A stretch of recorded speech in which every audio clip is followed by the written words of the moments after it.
Anveshan 2020 celebrates scientific temper evident in today's generation. As we all know, due to the COVID-19 outbreak, we do not have any access to laboratories. But this did not stop young budding minds. The quarantine curtailed our movement, not our curiosity.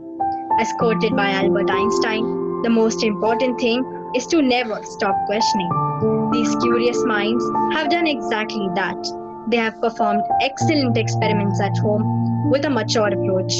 A very warm welcome to you. I'm Benisha. Hello, I'm Deva.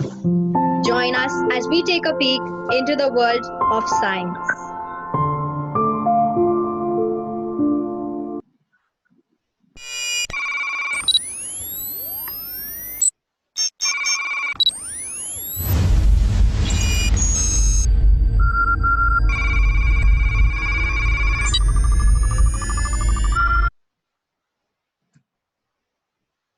Good day to one and all. My name is Aryan Kamdar and I am from class 10E from the senior section. The name of my experiment is Li-Fi or light fidelity. So let us begin with it. The basic things that you will be requiring for this experiment are as follows. First, you'll require a mobile phone, a Bluetooth speaker, a 9-volt battery. Then, you'll be requiring a LED, that is a light emitting diode, which is here. You'll be requiring half of a dual aux cable, which will be divided from the center. Along with that, you'll require a battery connector for the 9-volt battery. Along with that, you'll require some fixed resistances which are present here, right here. This end of the aux cable will then be inserted into the socket of the mobile phone. Next, you'll be requiring a solar cell which will be attached to the second end of the dual aux cable. And in this setup, the yellow and the blue wires of the aux cable will be attached to the negative terminal of the solar cell, and the red wire will be attached to the positive terminal of the solar cell. This end of the aux cable will then be inserted into the socket of the Bluetooth speaker. Now let us understand the setup of the apparatus for the experiment. First, you take this end of the aux cable which has been attached to the solar cell, and you simply insert this into the socket of the Bluetooth speaker and turn on the Bluetooth speaker. So this is the first setup. This setup will be followed by the setup of the mobile phone and the second end of the aux cable which has been attached to the LED, fixed resistances and the battery connector.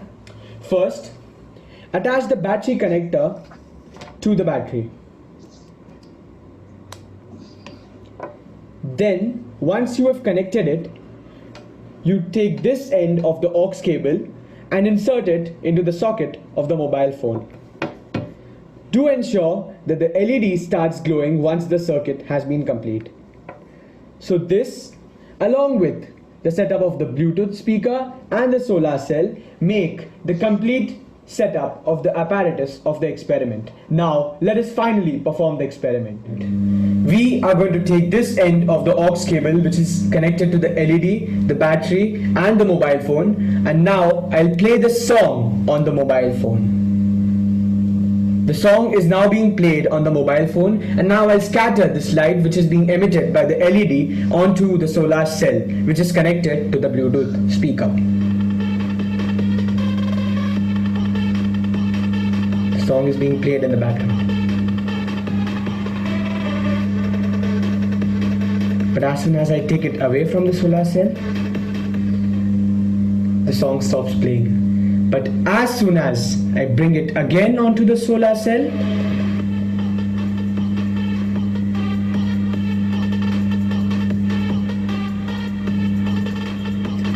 the song starts playing again.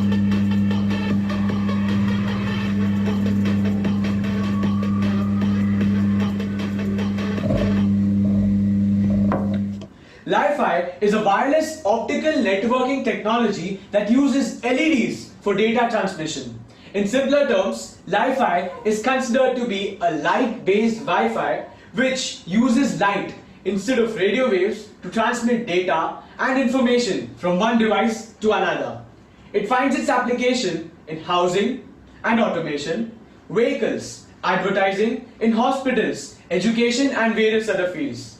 This technology has a potential to become a revolutionary technology in order to develop a sustainable and a technological world. Hope you liked it. Thank you so much.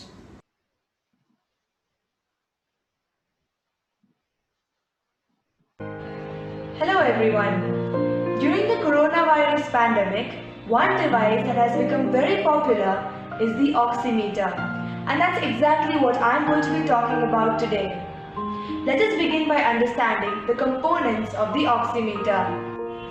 The pulse oximeter is composed of a monitor with the display and a sensor or a probe. The sensor is placed on the finger and is detecting the flow of blood through the finger. This is displayed as a pulse wave on the monitor. As you saw, there were two numbers in the oximeter. One was the SpO2% or the oxygen saturation percent, which tells us how much percent of our hemoglobin is oxygen saturated. Normal range is from 95 to 100. The other was the pulse rate beats per minute, for which the normal range is from 70 to 100. All pulse oximeter probes have light emitting diodes, LEDs, which shine two types of red lights through the tissue. The sensor on the other side picks up the light that is transmitted through the tissue. Through these two types of lights, the sensor is able to determine how much of the hemoglobin is in the arteries and thus determines the SpO2 of the arterial blood in peripheral circulation. The SpO2% is 99, while the beats per minute is about 90, which lies between the healthy range of 70 to 100. This is the second set of readings. The SpO2% is less than 95. This is not the ideal reading for the oxygen levels in the blood. Hope you all have now understood how the oximeter works to understand the oxygen levels in our blood. Thank you for watching. Stay home, stay safe.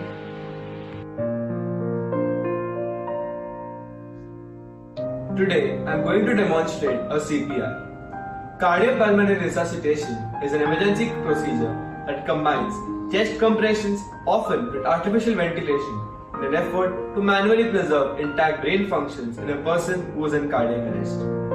If the heart stops pumping, it is known as cardiac arrest. CPR is designed to pump the heart to get blood circulating and deliver oxygen to the brain until definitive treatment can stimulate the heart to start working again. So how do you demonstrate a CPR? First, make sure that the patient is on firm ground. Kneel beside him and place the heel of your hand on the center of the chest.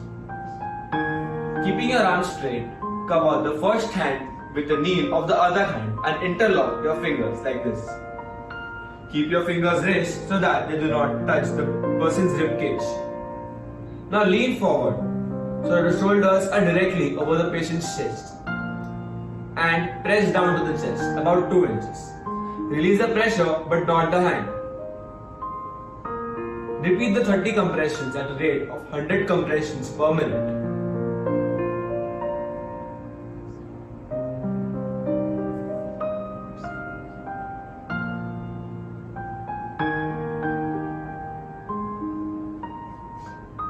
So this is how we demonstrate a CPR. Now why is CPR important? Keeping the blood flow active, even partially, extends the opportunity for successful resuscitation once trained personnel arrives. Immediate CPR can double or even triple the chances of survival after a cardiac arrest. Thank you.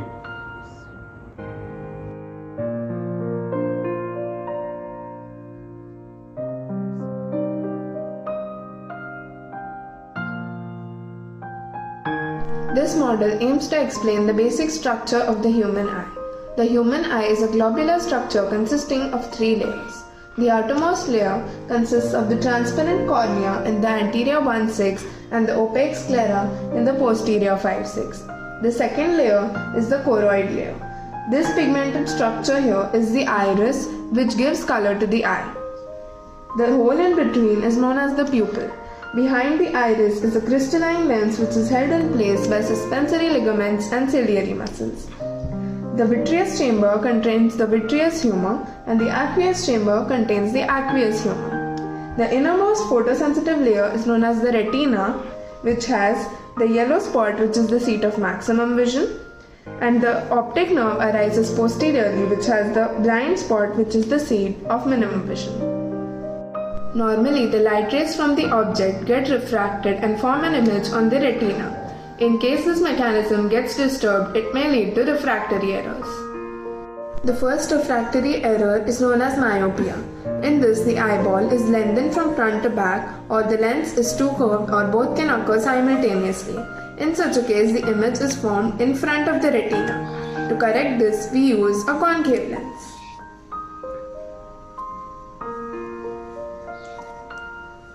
The second refractory error is hyperopia. In this, the eyeball is shortened from front to back, or the lens is too flat, or both can occur together. In such a case, the image is formed behind the retina. To correct this, we use a convex lens. The power of these corrective lenses can be determined according to each patient's requirement by optometry.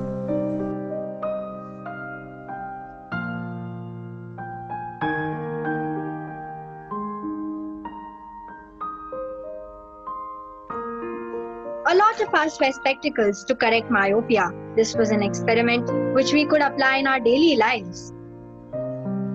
You better be careful, Benisha. After such an easy to understand explanation, I'm sure all of us will be. Aryan demonstrated the use of solar panels in such an unconventional way. I really want to go to the beach and play my favorite songs.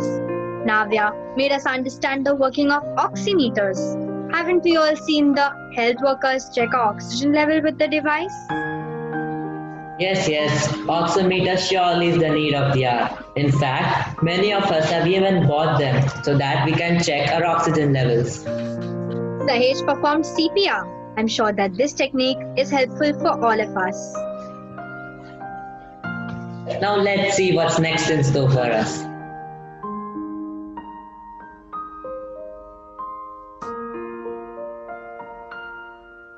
Hello everyone, I am Akshay Pandey and today I'll be demonstrating an experiment on single slit diffraction.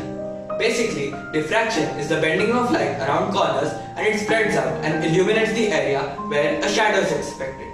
Now that we are all set, let's just dive straight into it. For this experiment, I am going to be using a laser pointer and a piece of cardboard on which I have made a slit and attached a pair of blades to minimize the width of the aperture.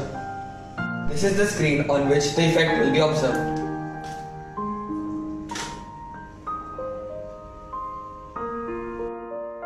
As you can see, there is a bright fringe in the center and on either side of it are dark fringes. Then again bright fringes, but not as bright as the central one, and this pattern of alternate bright and dark fringes goes on and on with the intensity of light decreasing as we go away from the center. So, what is happening here? The obvious observation that most people would have expected is light passing straight through the slit and illuminating an area equal to the length of the slit. But that is not the case.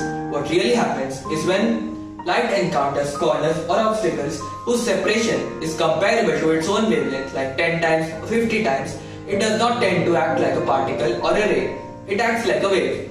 And according to Huygens principle, each point on the wave or wavelength starts acting as a source of new expanding wavelengths. And due to constructive and destructive interference taking place at these points, a light fringe is obtained where constructive interference takes place and a dark fringe is obtained where destructive interference takes place. So friends, that was single slit diffraction. I hope you enjoyed it and I thank you for watching. Keep experimenting, keep asking questions and be curious, for curiosity is the spark behind every great idea. Thank you. Hello everyone, my project is about conservation of cooking fuel gas by using petrol. Apparatus that I am using are air pump, 2 containers, one filled with petrol and the other with water, 3 connecting tubes, a gas stove and a lighter. In this model, we apply the pressure by using the air pump to the surface of the petrol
Hello everyone. To carry out the process of electrolysis at home, we need simple apparatus.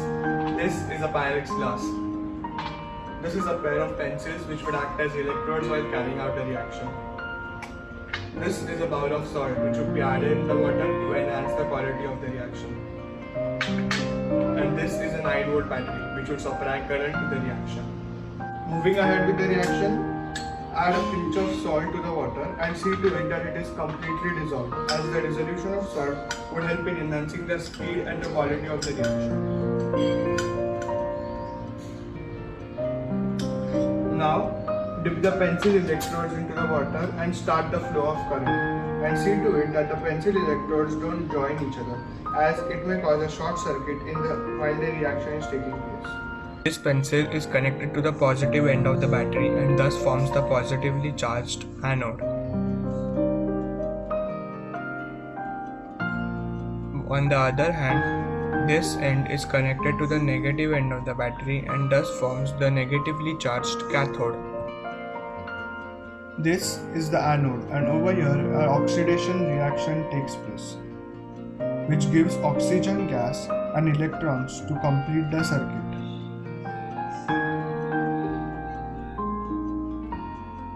This is the cathode. Over here, a reduction reaction takes place with electrons from cathode given to hydrogen cations to form hydrogen gas. To carry out the confirmatory test of the gas evolved, we take an incense stick.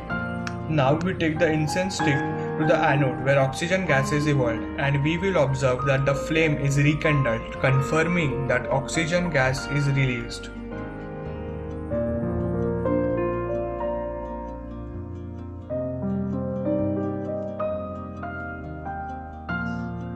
Now we take the same rekindled incense stick to the cathode where hydrogen gas is evolved, and we see that the flame diminishes in size and a pop sound is observed, confirming that hydrogen gas is released.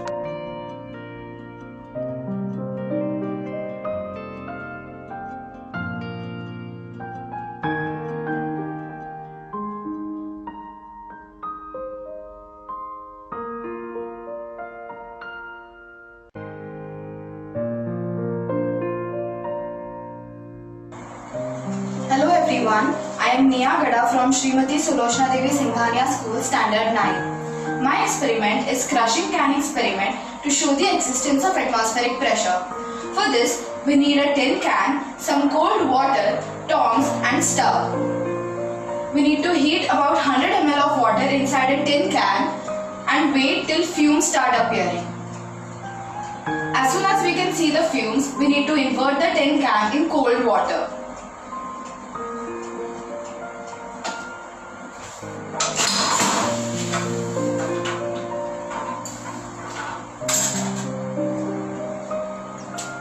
As you can see, the can crushed. Why did this happen?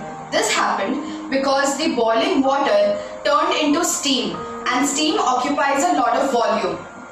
Therefore, this steam created pressure inside the can equal to the atmospheric pressure outside. Therefore, it did not affect the can. But as soon as we dumped the can into the cold water, the water vapor or the steam got condensed and it turned into water.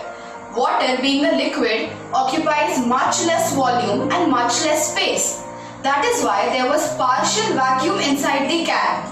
Therefore, the pressure which is exerted against the walls of the inside of the can was greatly reduced. Therefore, the atmospheric pressure outside was much greater than the pressure inside. This is what crushed the can. Oh, I learnt about refraction in school. Diffraction was a complete new concept for me, in which the unexpected was explained in a very comprehensive manner. Did you ever know that we could save cooking fuel gas using petrol and water?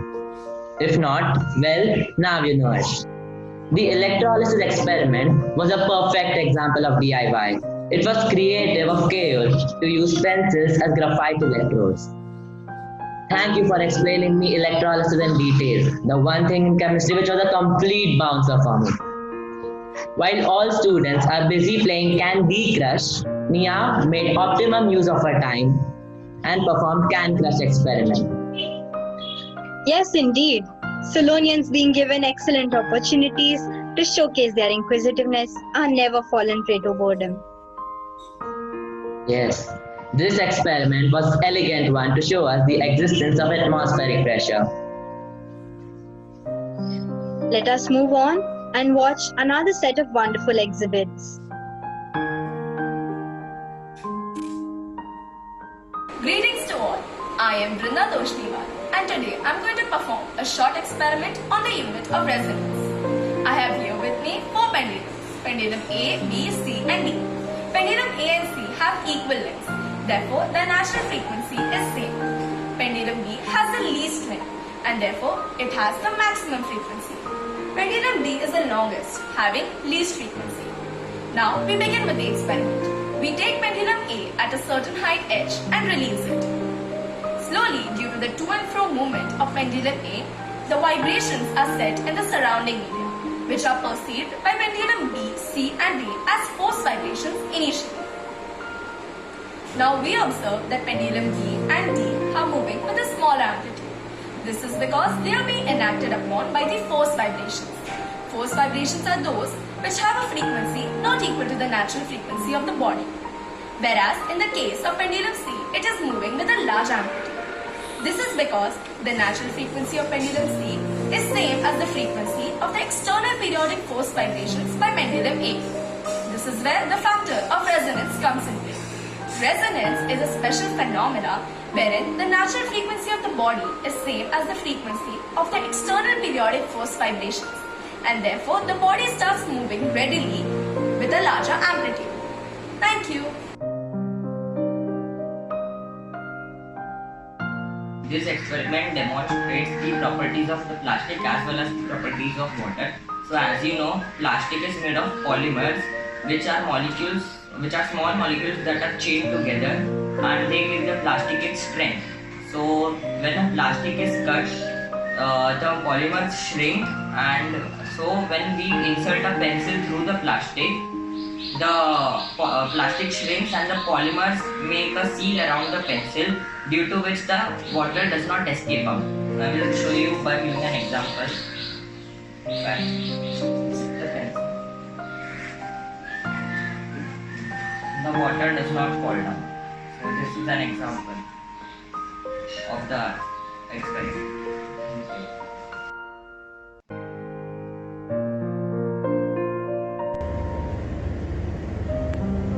Good afternoon.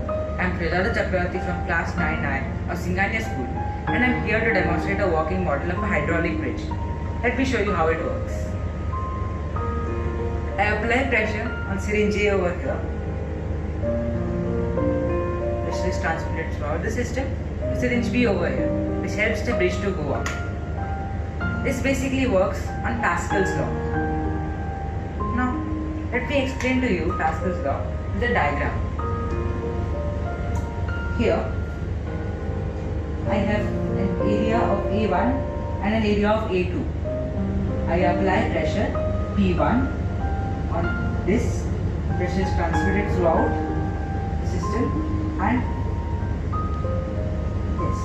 So, basically, that means that Pascal's law states that pressure applied on a confined, incompressible fluid will transmit throughout the system equally and undiminished. Now, let's see an example. Say this A1 is 1 centimeter square in area and A2 is 1 meter square in area. I apply a force of 1 Newton on A1, which is transmitted to A2, and as we calculate, we find that the force that is generated over here is 10 raised to the power 4 Newton, which is enough to lift a 1000 kg object.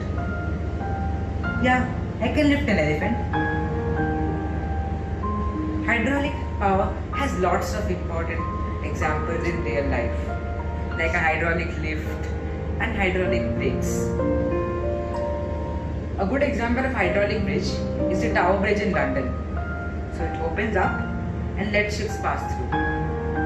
This way, it gives us an example of a simple machine.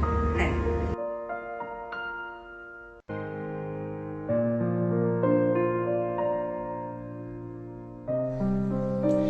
made an automated parking system.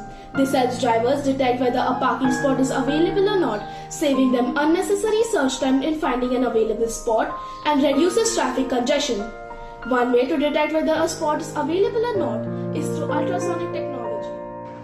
The ultrasonic sensor is an electronic device that measures the distance of a target object by emitting ultrasonic sound waves and converts the reflected sound into an electrical signal.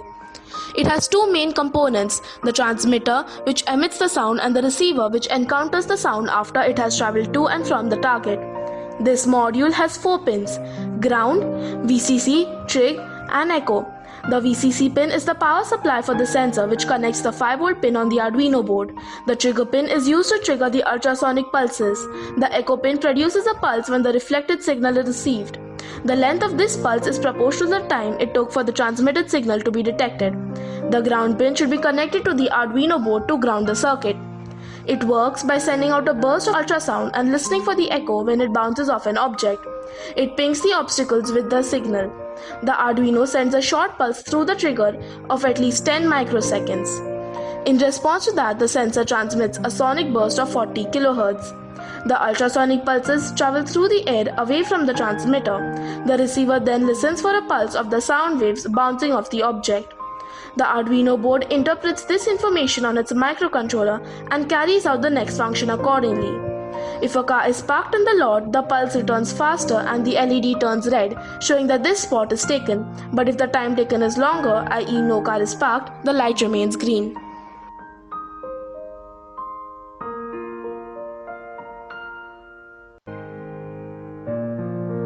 Suvarna Gauri just presented an automated parking system. What a brilliant idea! In cities like Thane, parking is surely a problem. Yes, true. That will hold for a long time. It is so difficult to find the perfect parking spot. Vrinda spoke about resonance and it was demonstrated with tennis balls. I can really see that all of us have made the most in the confines of our home. That's true. Meg demonstrated the use of plastic and water. It is really important to know about these two constituents of nature. Rajato illustrated the hydraulic law with an example of a bridge. Such a complex concept taught with a simple example. I don't see any need to open the textbook now. Benisha, let's move on to see other such experiments. Yes, Deva. Myself, Aniket Dhale from 10th H. So my experiment is to show two forces, namely compression and tension, acting on a body. The structure I have made is known as tensegrity structure or an anti-gravity structure, which would help us to find the difference between compression and tension forces.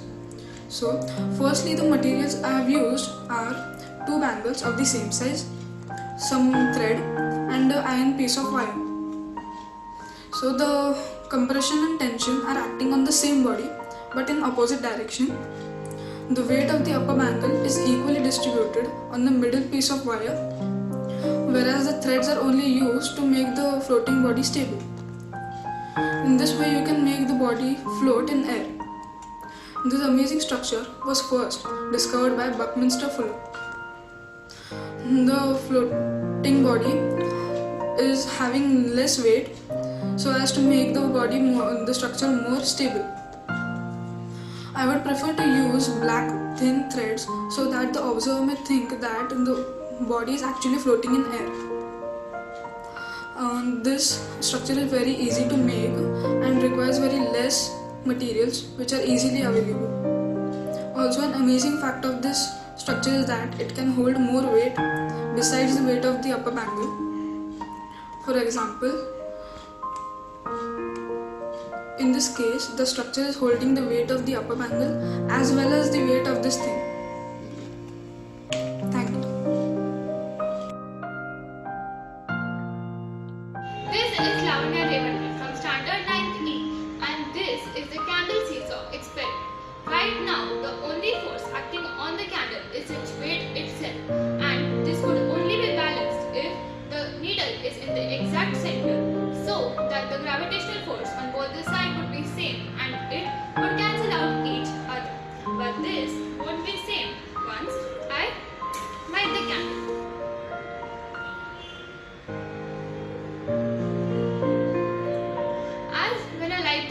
a chemical reaction occurs that changes wax into CO2 and water vapor.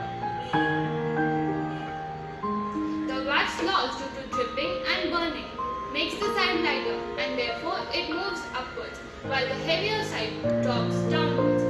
This rotation is reversed once the other side gets lighter. And this rotation happens as the sides were not lit at the same time.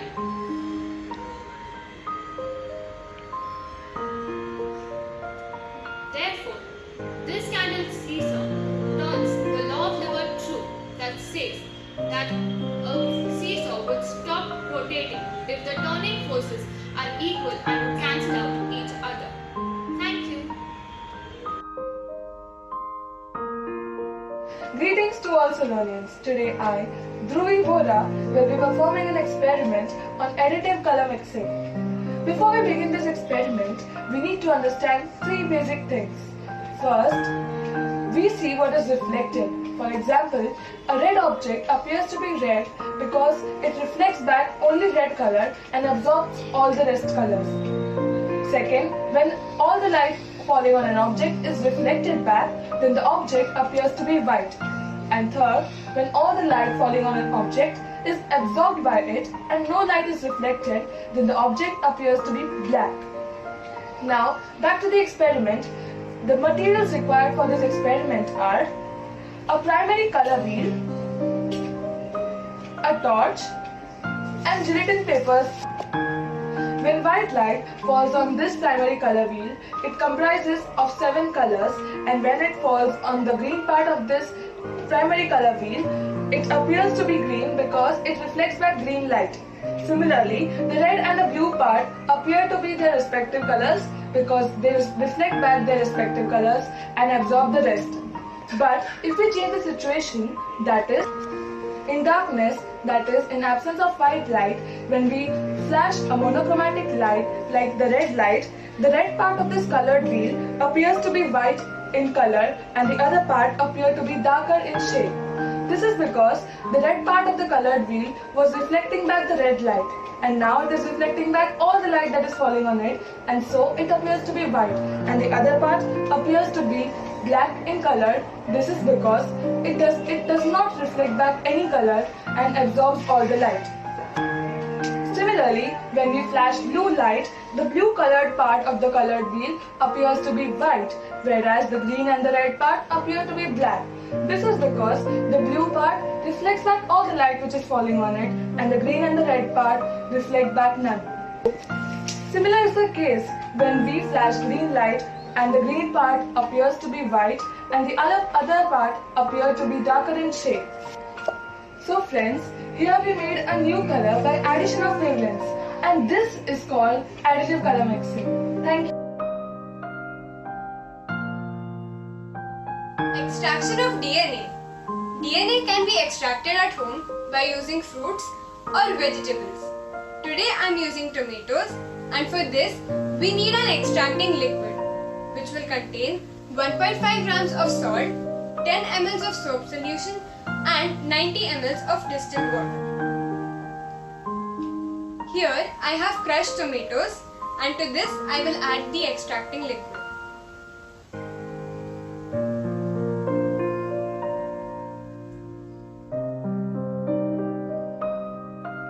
This has to be mixed thoroughly. And now we will filter it.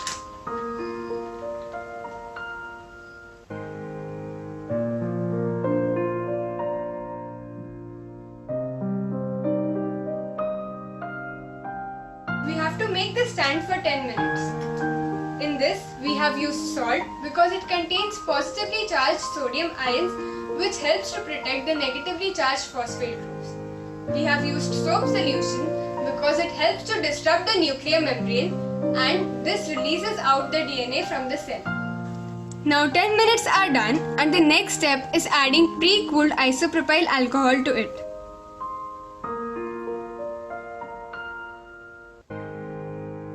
Isopropyl alcohol is added because DNA is soluble in water but insoluble in alcohol, which helps it to precipitate out quickly.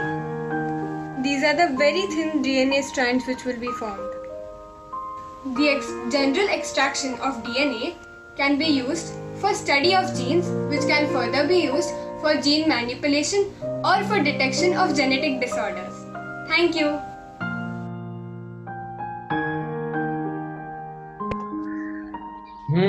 So it was today that I get how magicians made things float in air. It was all due to levitation, which was caused by forces of compression and tension.